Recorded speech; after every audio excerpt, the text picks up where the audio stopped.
Hey everybody, I figured it's time to do January 2023 housing market stats for Colorado Springs. What is real estate doing? How's the housing market? Let's take a look at a Redfin article and we'll take a look at actual MLS stats too. So, according to Redfin, the sales are slow to kick off the new year, but there are more buyers than there were last month. So, the typical home, and this is nationally here, so we'll get into the local stuff quick, but I wanted to give an overview from Redfin here, is that the typical home is taking longer to sell than any period since April of 2020, and pending sales are at a record low, but online home searches and tour requests are ticking up. Those early signs of demand could translate into sales, especially as mortgage rates fall from their peak and inflation cools. So you can take a look for the details of this or pause this as we'll go through and you can read some of it. But I'll pick up on some of the highlights here. They're saying nationally for the 4 weeks ending January 8th, was on the market for 44 days. So in Colorado Springs, we've got about a median and an average of about 50 days, 55 days, I think, before homes go under contract. And we're getting about a showing, 1.5 showings a week on average for listings here. Pending home sales dropped 32% year over year to their lowest level on record, and mortgage purchase applications dropped to their lowest level since 2014. And you'll hear all that same kind of news every single week. You know, the mortgage applications fell sharply or they rose, and it's just a difference of a few percent. It's a difference of a nominal amount of home buyers taking advantage of the rates. And the rates are not anything crazy right now. Let's look at Mortgage News Daily. I'll just pull it up right now. So they've come down a bit. So right now you're at 6.09% for a 30-year fixed. For an FHA 30-year, you're at 5.65%. For a 30-year VA, you're at 5.72%. So they have come down quite a bit, and my understanding is the Fed's going to be raising the basis points. It might be 25 points as opposed to 50 from what I'm hearing, but we'll see how that goes. But because they're decreasing the amount of basis points that they're raising, that's only going to negatively affect mortgage interest rates so much, not quite as much as before. So hopefully, as we're seeing the Fed taper off their point increases to curb inflation, you should start seeing, surprisingly, this interest rate coming down. I thought for sure the interest rate was going to go into 8-9% next year, but the Fed has come down. They're not quite as sharp this year on their basis point hikes, and home buyer interest has spiraled down. The interest is still there. The home buyers are still there. The demand is still there. But the problem is that home prices are the most expensive that they've ever been. And that was particularly true back in April of 2022, last year. That was our peak, at least in Colorado Springs, in terms of home prices. And then it's come down since then. So every month since then, the average and median sale price in the Springs has come down a bit. And so now we're at a current low. The median is, let's look at it right now. So we have had 202 sales in Colorado Springs for any properties in the city. For January of this year. So for all of 2022, we had 12,037 property sales throughout the whole city. So for this year so far, we've just got the 202 in January. So it's not a whole lot. Stuff is going on, but not a whole lot. So this is the average and median sale price in Colorado Springs for the past 12 months. So you can see as of January, we're halfway through the month now. And so we've got an average sale price of $499,376 and a median sales price of $425,000. So that's about where we were in November and December. It doesn't currently look like the home prices have gone down from November and December. But we're only halfway through the month, so we'll see how the rest of the sales change the numbers, because I'm hesitant to look at January stats and say and call it good because we still are only halfway through the month. But you can see the numbers here as we have slowly and steadily dropped down in average and median sale prices here in the Springs.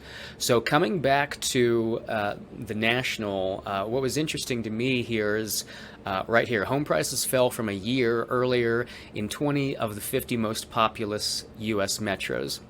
The typical U.S. home price sold for $351,250 during the 4 weeks ending January 8th.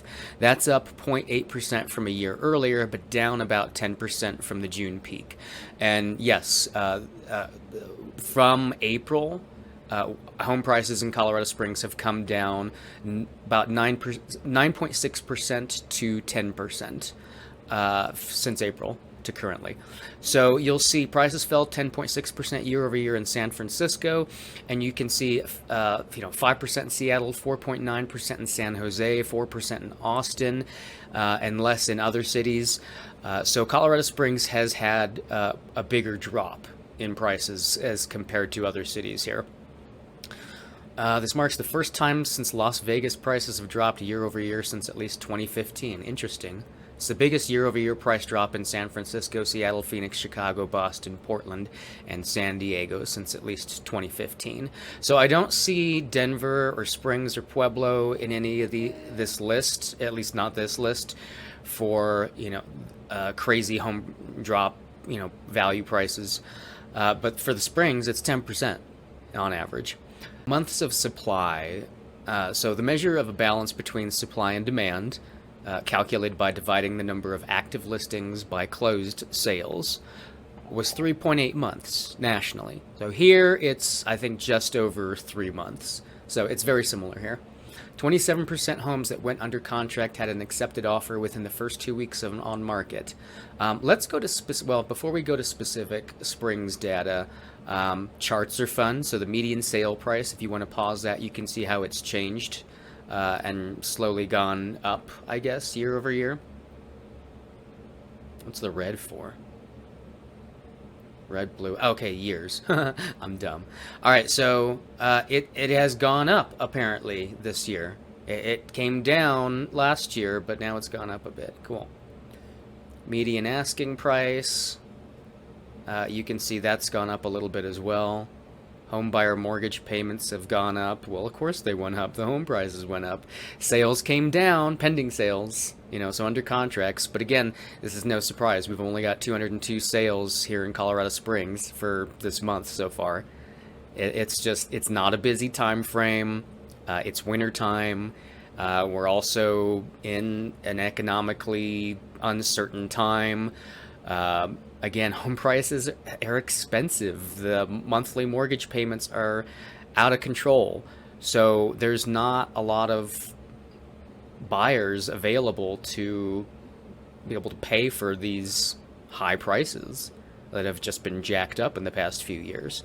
So if we go to Colorado Springs specifically, so you'll see similar numbers here. So Redfin's saying that the sales price, I don't know if this is average or median, of 425,000, and we saw 425,000 so far. So that'd be median. Sale price per square foot, $204. Properties are on average selling for 1.4% under their list price. My numbers are like 96.3 or something like that. We can pull that and just look at it really quick. List price to close price ratio.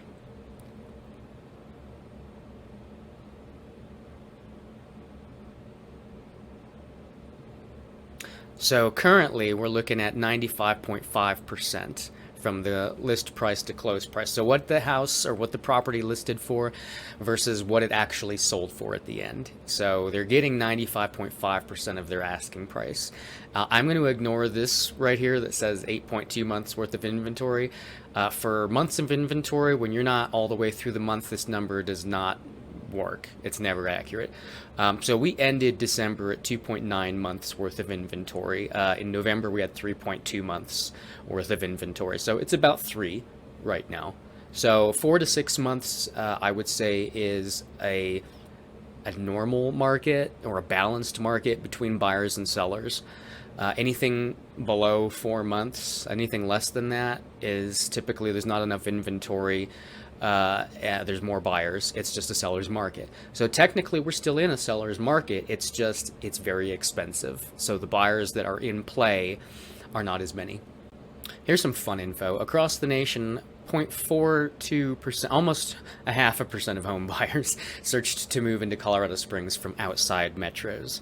Los Angeles home buyers searched to move into Colorado Springs more than any other metro, followed by Washington and Denver. So if you're going to complain about anybody moving into the Springs, you can complain about California, specifically LA, but you also get to complain about Washington, and you get to complain about the Denverites.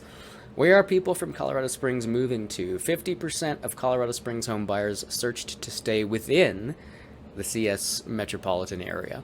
Tampa was the most popular destination among Colorado Springs home buyers, followed by Breckenridge and Pensacola.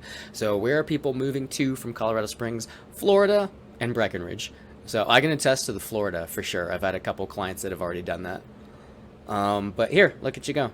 LA is the number one that people are moving to Colorado Springs from. Washington, D.C. Oh, I thought it was the state. It's Washington, D.C. they're moving from. Interesting. Denver, Colorado, Chicago, Illinois, Austin, Texas, Dallas, Texas. There's your Texas. And Illinois. Yep.